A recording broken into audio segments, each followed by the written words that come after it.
우리 하나님 말씀 보도록 하겠습니다. 로마서의 말씀입니다. 로마서 6장의 말씀입니다. 로마서 6장 1절에서 11절까지의 말씀. 로마서 6장 1절부터 11절 말씀 찾으셨으면 저와 한 절씩 교독하도록 하겠습니다. 그러면 우리가 무엇이라고 말을 해야 하겠습니까? 은혜를 더하게 하려고 여전히 죄 가운데 머물러 있어야 하겠습니까?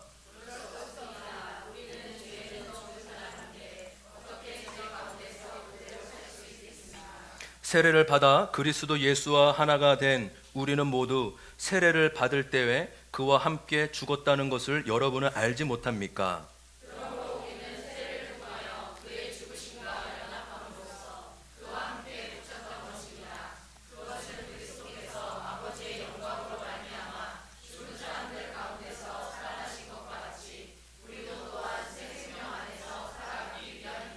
우리가 그의 죽으심과 같은 죽음을 죽어서 그와 연합하는 사람이 되었으면 우리는 부활에 있어서도 또한 그와 연합하는 사람이 될 것입니다.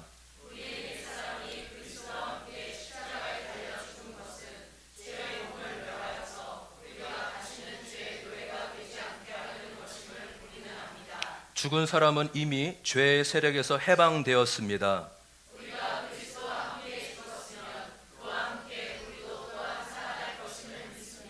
우리가 알기로 그리스도께서는 죽은 사람들 가운데서 다시 살아나셔서 다시는 죽지 않으시며 다시는 죽음이 그를 지배하지 못합니다.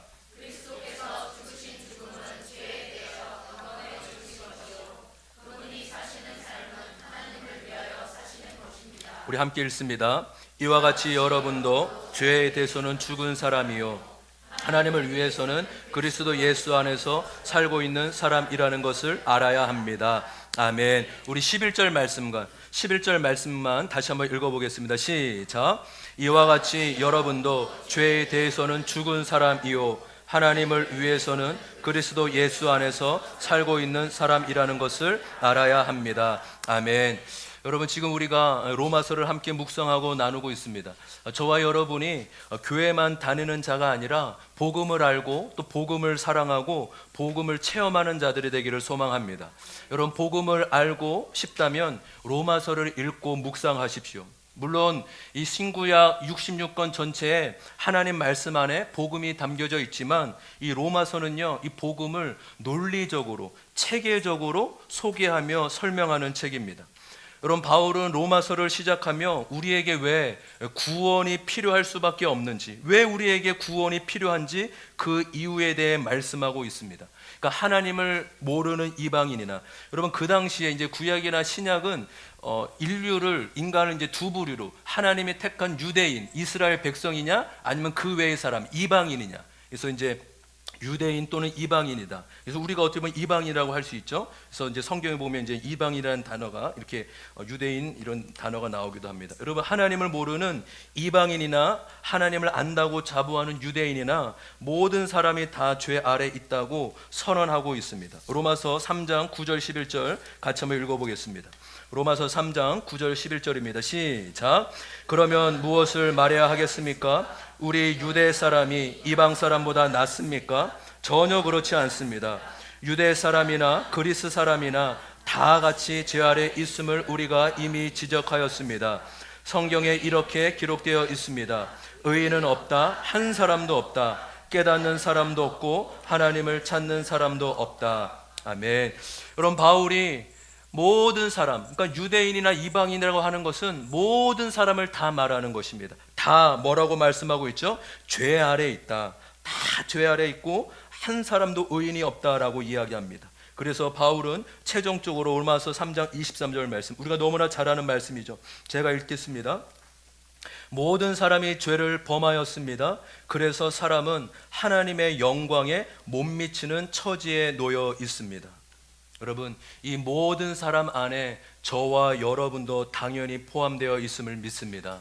나는 예외라고, 나는 그저 괜찮은 사람으로 여기지 않기를 바랍니다.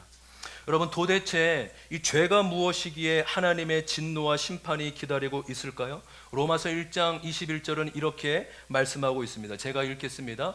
사람들은 하나님을 알면서도, 잘 보세요, 사람들은 하나님을 알면서도 하나님을 하나님으로 영화롭게 해드리거나 감사를 드리기는커녕 오히려 생각이 허망해져서 그들의 지각 없는 마음이 어두워졌습니다. 여러분, 어떻게 모든 사람이 하나님을 알 수 있다고 했죠? 우리 로마서 1장을 한편 살펴보면서 두 가지 장치를 하나님이 우리 가운데 주셨죠. 하나는 사람 안에 있는 양심, 모든 종교성, 영원을 사모하는 종교성이 있고, 또 하나님이 창조하신 자연 만물, 이 양심과 자연 만물을 통해서 그 누구도 하나님을 모른다라고 핑계할 수 없다라고 성경은 얘기하죠. 그런데 이렇게 얘기하는 거예요. 사람들은 하나님을 알면서도 하나님을 영화롭게 하지 않고 하나님의 영광을 다른 것으로 바꾸어 놓았다라는 겁니다. 생명의 근원 대신 창조주 하나님을 버리고 등을 돌린 것입니다. 그래서 여러분, 죄는요, 윤리 도덕이 아니에요. 죄는 착하다, 나쁘다, 선하다, 도덕적이다 라는 그런 개념이 아닙니다. 죄는 하나님 없이, 창조주 생명의 근원이신 하나님 없이 내 마음대로 사는 것이 죄라고 성경은 이야기하고 있습니다. 여러분, 그래서 이 죄라는 말씀이 나올 때 여러분 너무 추상적이고 뜬구름 잡는 식으로 이해하지 않기를 바라요. 그래서 우리가 몇 주 전에도 죄에 대한 이해, 수많은 이해가 있지만 좀 와닿게 한번 넘겨볼까요? 이렇게 관계 안에서, 수많은 죄 가운데 관계 안에서 이렇게 정의할 수 있어요. 관계를 깨뜨리고 관계를 무너지게 하는 모든 것이 죄구나. 하나님과의 관계, 하나님을 온전히 신뢰하지 못하고 믿지 못하는 불신, 염려, 세상 사랑, 또 사람과의 관계, 미움, 정죄, 비난, 이간질, 그리고 자신과의 관계, 하나님이 나를 용납하셨음에도 내가 용납하지 못하고 자기를 정죄하는 이 관계 안에서 일어나는 모든 것들을 죄라고도 이야기할 수 있는 것입니다. 여러분, 왜 로마서는 시작하면 1장부터 3장까지 죄의 이야기로 시작할까요? 죄가 깨달아지고 내가 죄인인 게 깨달아지고 믿어져야만 구원자 되신 예수님을 바라보기 때문입니다. 여러분, 죄인인지 모르는 자는 예수님이 필요하지 않아요. 자신이 죄인인지 깨닫지 못하면요, 구원자 되신 예수님을 받아들이고 믿지 못한다라는 것입니다. 여러분, 그래서 우리가 말씀과 성령을 통해 내 죄가 깨달아지고 내가 죄인됨을 깨달아지고 믿어져야 됨을 믿습니다. 여러분, 그래서 유기성 목사님의 그 예수님의 사람, 그 제자훈련 예수님의 사람 교재 1단원 첫 단원의 주제가 이거예요. 죄가 깨달아지는 것이 복입니다.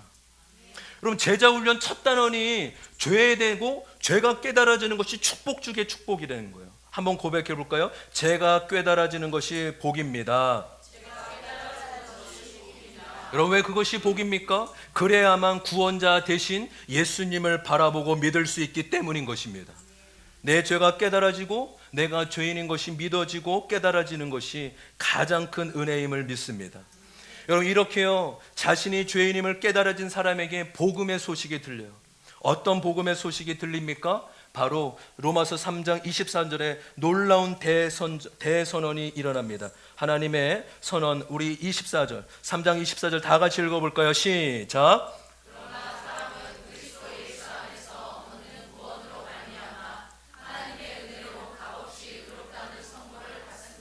아멘. 그러나 사람은 그리스도 예수 안에서 얻은 구원으로 말미암아. 여러분, 우리는 오직 예수 그리스도만이 구원의 길임을 믿습니다.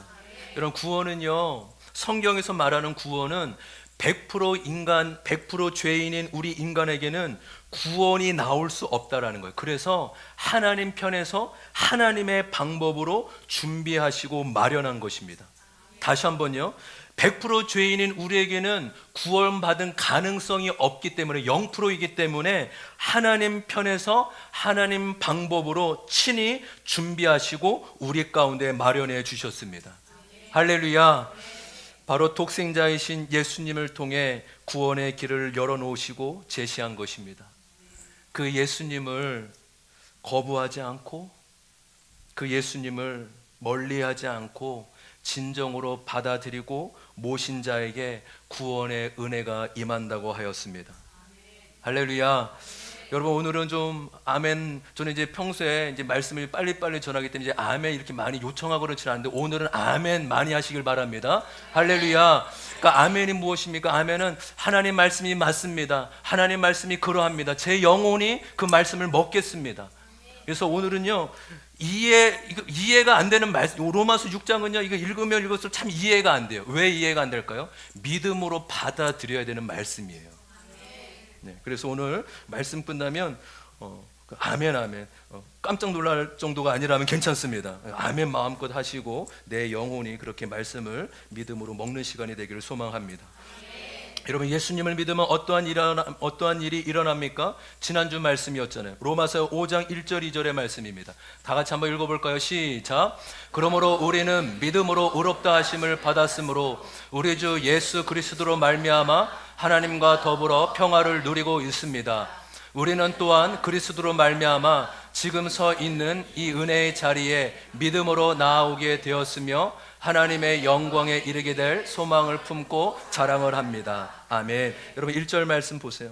우리가 예수 그리스도로 말미암아 한번 고백해 볼까요? 예수 그리스도로 말미암아 하나님과 화평을 누린다.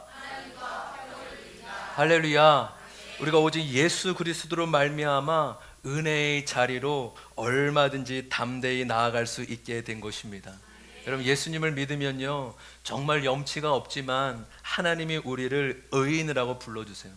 너는 의로운 사람이야. 너는 죄가 없어. 너는 의롭게 되었어. 여러분 로마서의 주제가 이신칭이, 여러분 이신칭이란 뜻은 믿음으로 의롭다함을 얻는다는 거예요. 한번 화면 넘겨줄까요? 여러분 이신칭에는요 믿음으로 의롭게 되었다가 아니에요, 얻는다는 거예요. 포인트는요 내가 의로워서가 아니라 내가 예수를 믿는 그 믿음 때문에 하나님이 나를 의롭다고 여겨주시는구나, 의롭다고 인정해 주시는구나. 할렐루야. 그래서 이신칭이 믿음으로 의롭다함을 얻는다. 여러분 그래서 칭이란 법적인 용어입니다. 무죄선언, 법정에서 판사가 피고에게 최종 판결로 땅땅땅, 피고는 이제 더 이상 죄가 없습니다. 예, 눈을 뜨세요. 바로 이 선언이 칭이라는 것입니다. 여러분 이 말은 우리가 예수님을 진정으로 믿게 되면 우리의 모든 죄, 과거에 지었던 죄, 현재에 지은 죄, 또 앞으로 넘어질 수 있는 미래의 죄까지 예수님께서 모두 용서하시고 죄를 사하셨다는 선언인 것입니다. 여러분 그래서 복음은 놀라운 거예요. 예수님께서 구원을 다 이루셨고 우리의 모든 죄를 다 사해 주셨습니다. 과거에 지었던 죄, 현재에 지은 죄, 앞으로 지을 죄까지 모두 다 용서해 주셨다라는 거예요. 여러분 이 말씀을 들으면요 당연히 마음속으로 와, 예수님 믿으면 나의 모든 죄가 다 용서됐네? 야, 죄를 지어도 예수님 다 용서해 주셨으니 뭐가 문제야? 여러분 이런 마음이 드셨다면요 성경에서 말하는 구원을 잘 이해하신 거예요. 다시 한번요, 이렇게 이해하셔야지만 나의 공로나 나의 행위가 전혀 안 들은 거예요. 구원은 100% 하나님이 하셨구나. 할렐루야. 내 의와 공로가 1%도 없고 십자가로 과거 현재 미래의 모든 죄가 다 용서함 받았구나. 이렇게 이해하셔야지 내가 이제 마음대로 자유를 누리며 살아도 되겠구나, 이렇게 이해하시 하나님의 성경에서 말하는 그 구원의 의미를 잘 알고 계신 것입니다. 여러분 그렇다면 정말 우리가 마음대로 살아도 될까요? 정말 아무렇게도 살아도 될까요? 이 대답을 위해서요 로마서 6장이 쓰여졌어요. 그 당시에도요 그 당시 사람들이 바울의 복음을 듣고 예수님의 복음을 듣고 예수님이 나의 모든 죄를 다 용서해 주셨대, 이제 자유를 얻었으니 내가 죄 지어도 되나봐, 마음대로 살아도 되나봐, 이렇게 생각하는 사람이 있었던 것 같습니다. 그 질문에 대해서 바울이 이렇게 오늘 이야기해 주고 있는 거예요. 로마서 6장 1절 2절 다시 한번 읽어볼까요? 로마서 6장 1절과 2절입니다. 다 같이 읽어보겠습니다. 시작. 그러면 우리가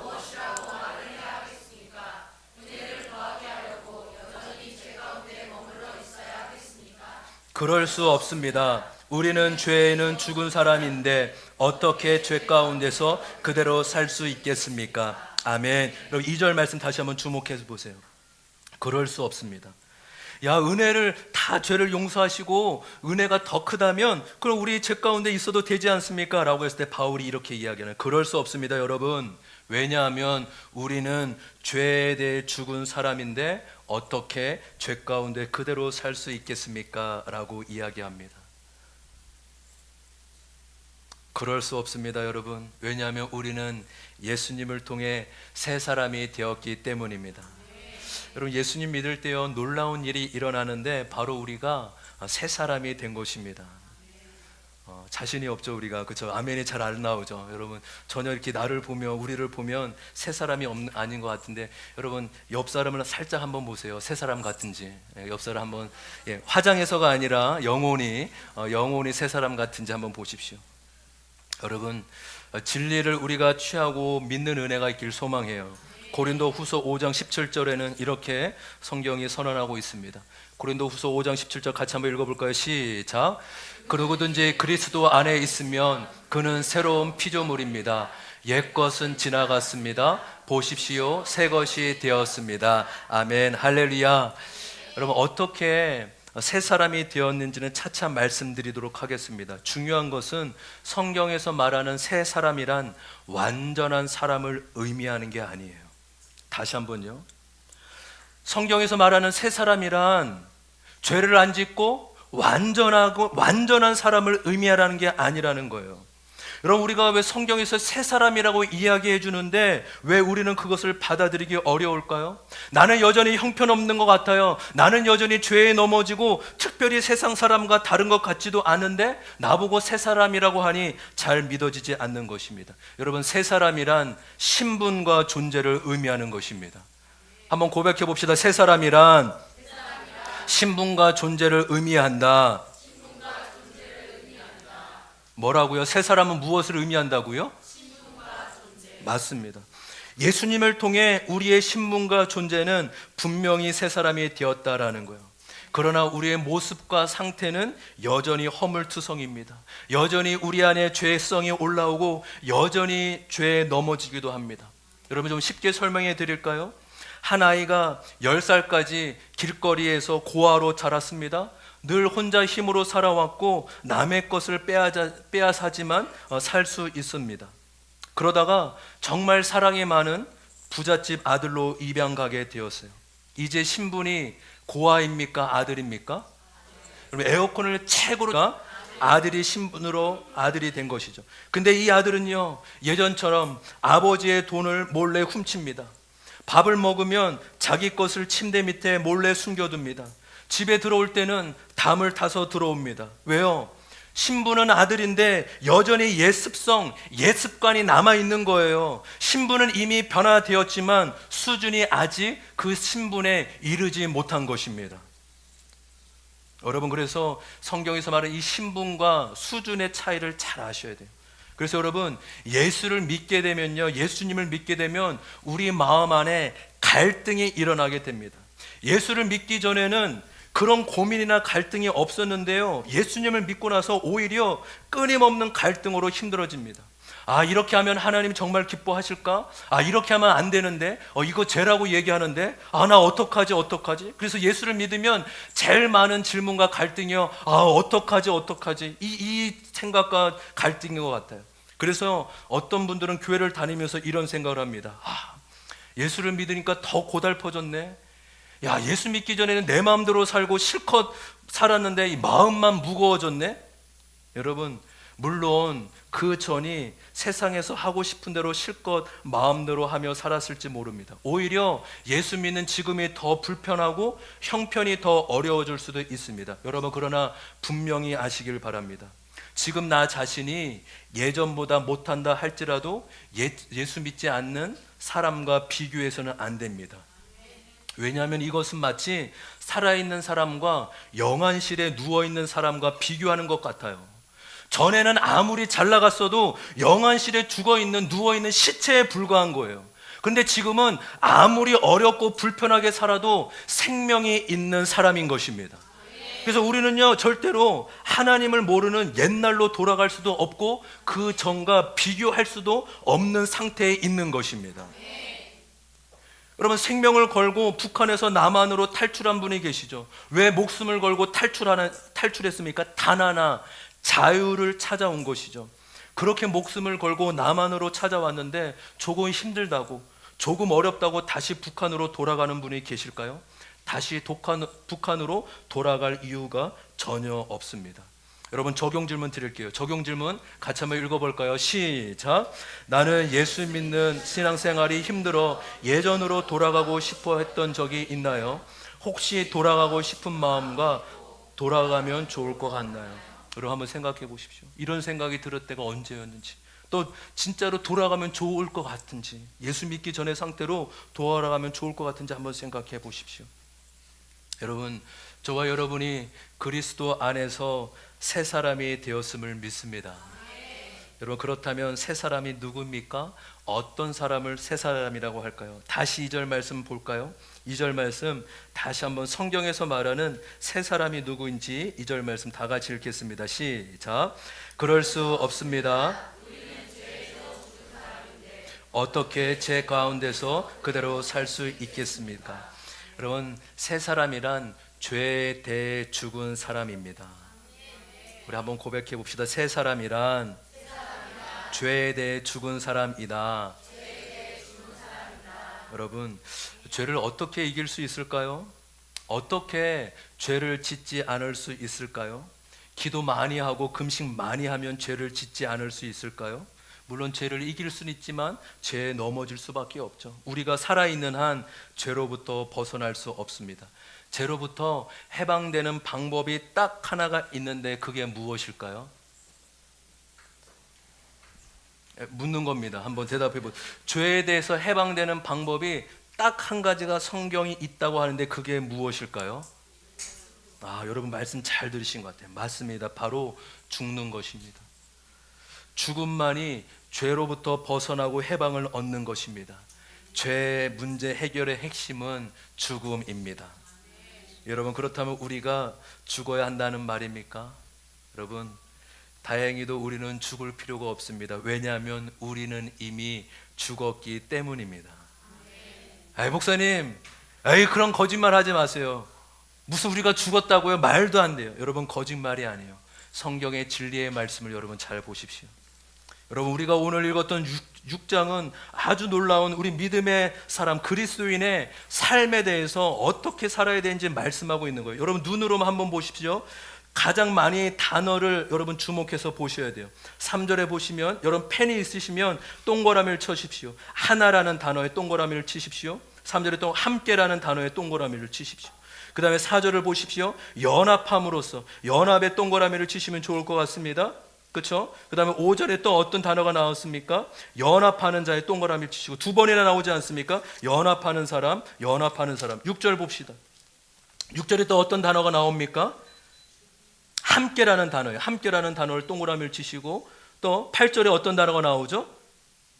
그렇죠? 함께라는 단어입니다. 함께라는 단어. 그렇죠? 예. 그래서 여러분, 이 6장에 보시면 지금 말씀드린 함께, 연합하여, 하나가 되었다, 이런 뜻이 나옵니다. 여러분, 이 연합하다라는 뜻은요 아주 성경에 중요해요. 우리 초등학교 때 여러분 실가 시간 다 있었잖아요. 그렇죠? 실가 시간에 어떤 시간이 있었냐면요, 이제 사과나무에, 예를 들어서 사과나무의 가지를 잘라서 포도나무 줄기에 접붙입니다. 여러분, 접붙이는 거 아시죠? 가지를 달라서 그 줄기와 뿌리가 있는 나무에다가 젖을 붙입니다. 그러면 그 나무가, 만약에 사과나무에서 갈려 나오진 나무가 포도나무에 젖붙였다면 그 가지는 사과나무입니까? 포도나무입니까? 포도나무죠. 왜요? 포도나무의 일부분이 되었고 하나가 되었습니다. 그래서 이 6장에 말하는 연합한다라는 의미는 접한다, 하나가 된다라는 의미를 가지고 있습니다. 여러분, 오늘 이 6장 말씀이 조금 어렵지만 쉽게 결론을 지어서 말씀드리겠습니다. 우리가 예수님을 믿음으로 우리가 예수님과 하나가 되었다라는 것입니다. 여러분, 놀라운 고백이에요. 놀라운 선언이에요. 우리가 예수님과 하나가 되었다.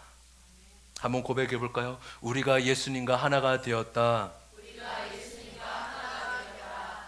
무엇으로 하나가 되었습니까? 무엇으로 하나가 되었습니까? 그렇죠? 예수님을 믿음으로. 여러분, 그래서 믿음은 신비이고 믿음은 능력이에요.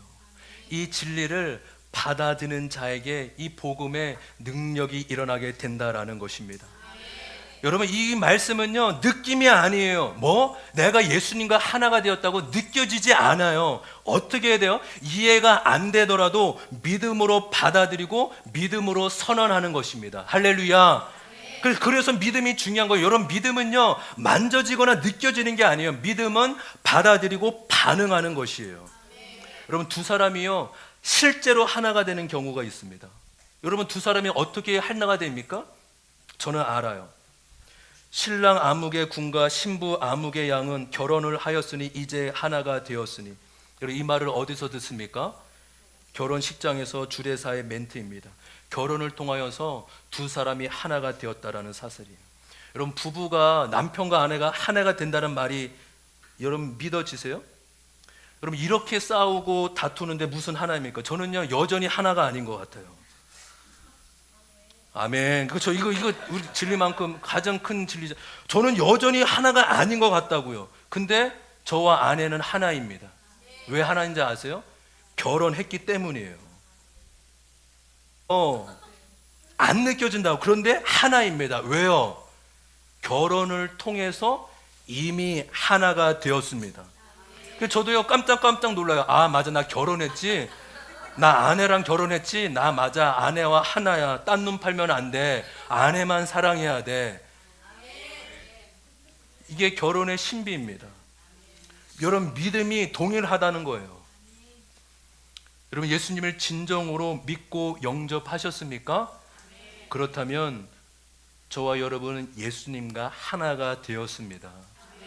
느껴져서가 아니라 믿음으로 받아들이고 반응하는 것이에요. 우리가 예수님을 다 한 분 한 분, 예수님이 여러분을 찾아오는 사건과 계기를 통해 예수님을 구원자여 주인으로 받아들이는 은혜가 있었을 것입니다. 그때 그 예수님을 마음에 영접하고 받아들이는 순간 하나님께서 우리를 2000년 전 갈보리 언덕으로 데려가셔요. 예수님이 나를 위해 십자가에 못 박히셨을 때 그 예수님의 그 십자가는 예수님의 죽음만이 아니라 그 예수님 안에 나의 죽음도 포함되었다라고 말씀하고 있는 것입니다. 이게 6장 말씀이에요. 그리고 예수님이 부활하셨을 때 나도 예수님과 함께 살아 부활하였다라고 말씀하는 것입니다. 그래서 여러분, 믿음은요, 지금 일을 2000년 전에 일어났던 일을 적용시키는 놀라운 신비와 능력을 가지고 있습니다. 그래서 믿음으로 예수님의 죽음이 나의 죽음이 된 것입니다. 한번 고백해 볼까요? 믿음으로 예수님의 죽음이 나의 죽음이 되었습니다. 그래서 로마서 6장은 이렇게 얘기하는 거예요. 여러분이 예수님을 진정으로 믿었다면 이미 죄에 대해 죽었습니다. 이미 예수님이 십자가에 못 박히셨을 때 여러분도 예수님과 함께 죄에 대해 죽은 것입니다. 이제 새 사람으로 살아가십시오.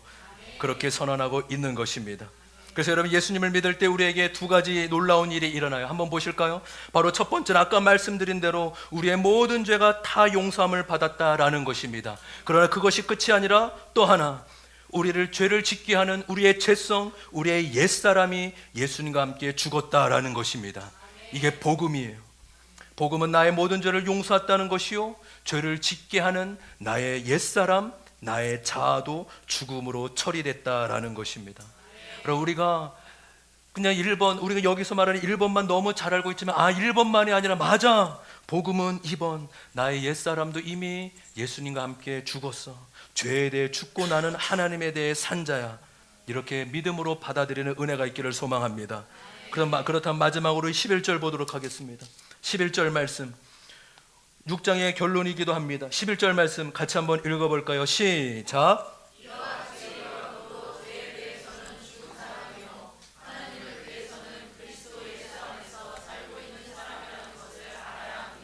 아멘. 여러분, 우리 새 번역에서는 알아야 합니다라고 말씀하고 있지만 개역 개정에는 여길지어다. 한번 따라해 볼까요? 여길지어다. 무엇이에요? 그 진리를 느낌이 아니라 진리로 받아들이고 여기라는 거예요. 여길자는 명령이에요, 명령. 우리가 느껴지든 느껴지지 않던 여러분은 죄에 대해 죽은 사람이요 하나님에 대해 산 사람이라고 여기십시오. 받아들이십시오 라고 그렇게 선포하고 있는 것입니다. 여러분, 그렇다면 우리가 어떻게 이 11절 말씀을 믿음으로 누리면서 살 수 있을까요? 단지 이 말씀이 이론이 아니라 저와 여러분이 실제가 되게 살 수 있을까요? 여러분, 죄에 대해 죽는다라는 것은 죄를 드러내는 것입니다. 다시요. 죄에 대해 죽는다라는 것은 죄를 드러내는 것이에요.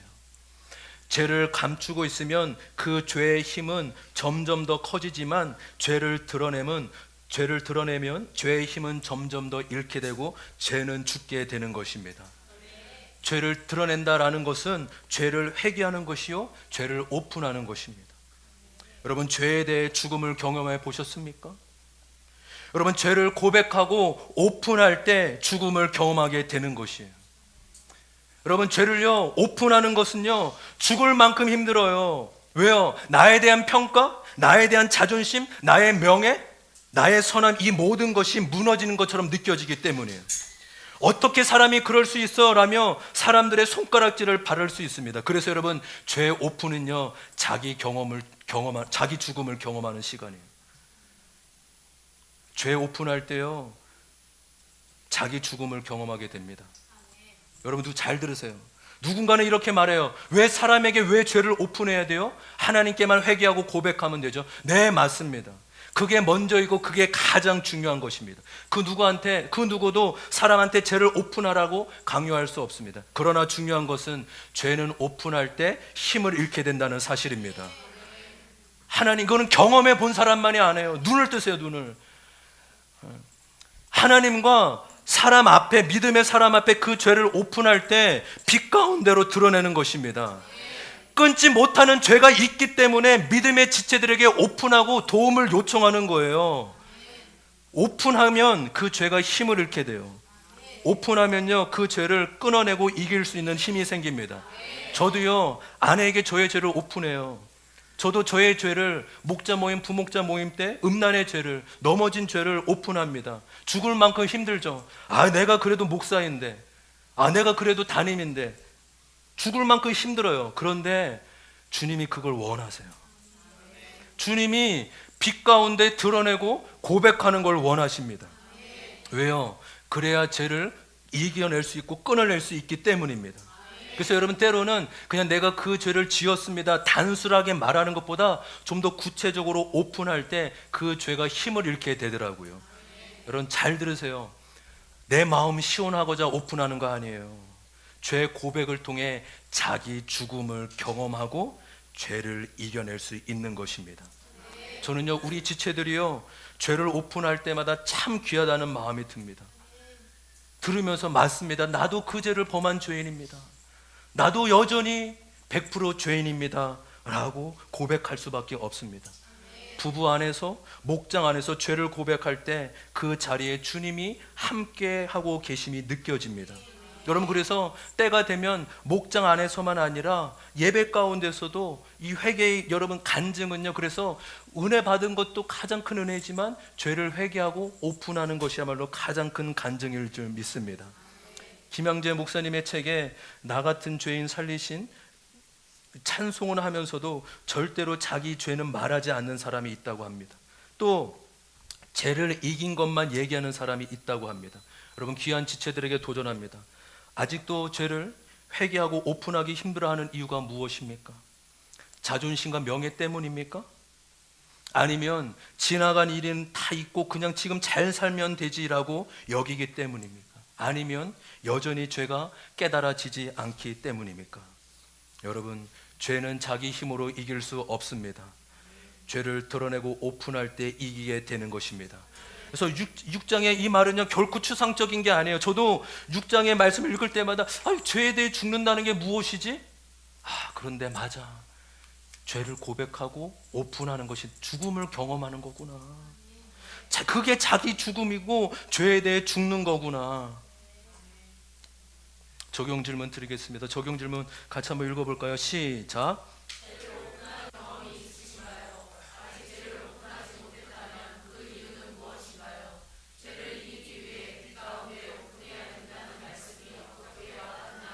여러분 잠시 생각해 보십시오. 여러분 목장 가운데 죄를 오픈하셨습니까?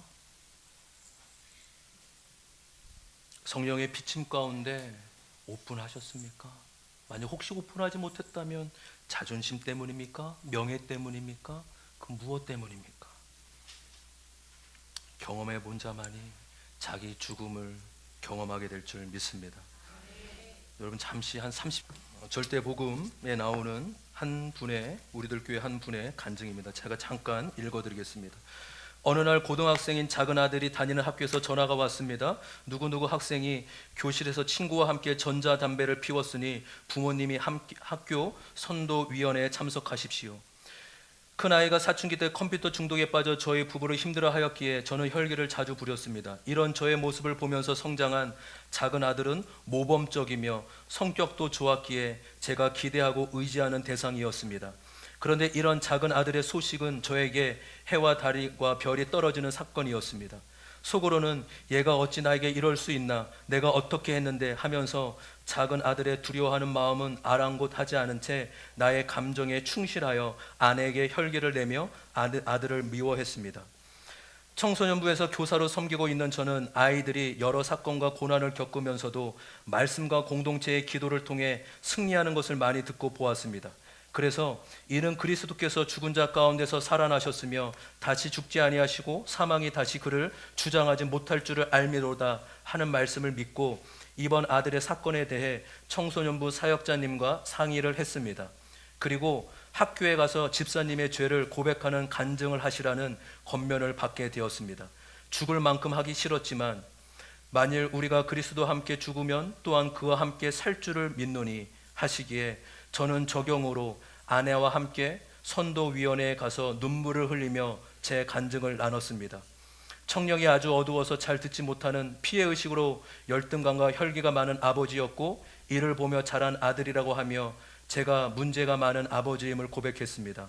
선생님들은 아버지가 선도위원회에서 간증하는 모습에 감동이 되었다고 하면서 아들의 벌칙을 교내 봉사로 줄여주셨습니다. 또한 십자가에 못 박힌 주님이 이번 사건을 계기로 다시는 아들이 죄에서 종노릇하지 않게 하시기 위해 청소년부에서 간증도 하며 금연학교도 다니게 하셨습니다. 제 안에 말씀이 없었다면 옳고 그름만 따지면서 작은 아이가 설 자리를 없이 상처만 주었을 텐데 은혜 아래에 있으니 하나님의 선도위원회에서 내 죄를 회개하고 간증할 수 있게 해주셔서 감사할 따름입니다. 여러분 이분도 예수 믿는 자입니다. 또한 저와 여러분도 예수 믿는 자입니다. 여러분 말씀을 정리합니다. 오늘 로마서 6장은 신앙생활의 승리의 비결을 알려주고 있습니다. 우리는 예수님으로 말미암아 새로운 사람이 되었다라고 선언합니다. 오직 은혜로 오직 믿음으로 우리는 예수님과 연합되고 하나가 되었습니다. 느낌이 아니라 진리로 취하는 것입니다. 저와 여러분이 새 사람으로 죄에 대해 죽고 하나님에 대해 산자로 살아가길 소망합니다. 죄를 더 이상 가지고 있지 말고 빛 가운데 오픈하여 자기 죽음을 경험하십시오. 로마서 6장의 말씀을 이론이 아니라 실제로 경험하길 소망합니다. 그러할 때 죄에 대해 죽고 하나님에 대해 살아있는 자로 살아가는 저와 여러분이 될 줄 믿습니다.